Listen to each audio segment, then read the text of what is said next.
I will stop here on user management, which is a component of season rollover. So as you're going through the season rollover, it will prompt you to check that your users are correct in Results HQ, but you are able to update, review, edit users whenever you would like. And user management's really important, particularly in this day and age of cybersecurity risks.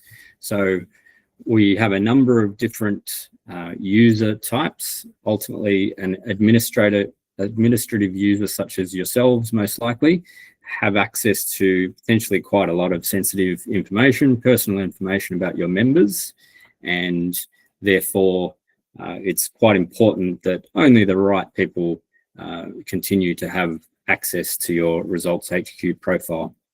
You're a transient group of people, volunteers, who obviously season on season may leave the committee or obviously come onto the committee, and it's important when that does happen that you remove the relevant access for those committee members so that they no longer have access to that information. Ultimately, you want to give access to a user just to the level of information that they need to fulfill their role at your centre. So a super user, for instance, has access pretty much to do anything, including to add other users, okay? They can also see personal information, registration information, for instance.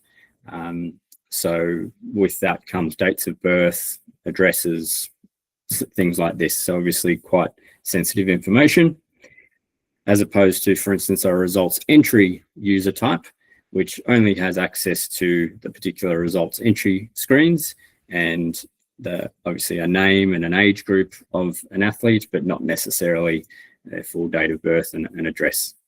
Okay, there's also other user types, such as a reports user type, who can use things like the report builder, but can't enter results, and a nominations user who can assist with the nominations process, which we'll talk about later.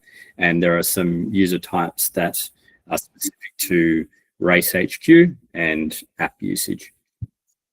Okay, now just to call out one of the common issues that we get, or support cases that we get from committee members who say they've lost their access to their account. They might have changed their mobile phone or lost their mobile phone, and they no longer have access to their two-factor authentication app, for instance. Now, they often come to us, but just letting you know, as users yourselves in Results HQ, if you have a super user access and can edit and update users, you can reset their 2FA yourself.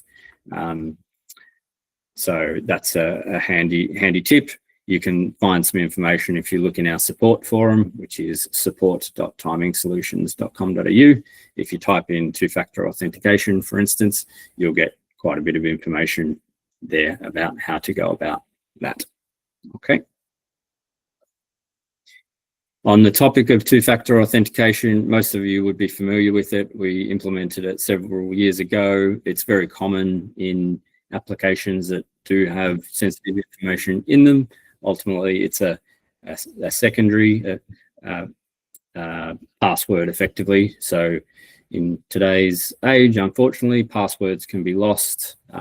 You might save your passwords in your browser, for instance, and therefore they're a little bit risky that someone could come along and guess that password or find that password that you've left around. So the extra level of authentication adds that personalized security and an extra level of comfort there.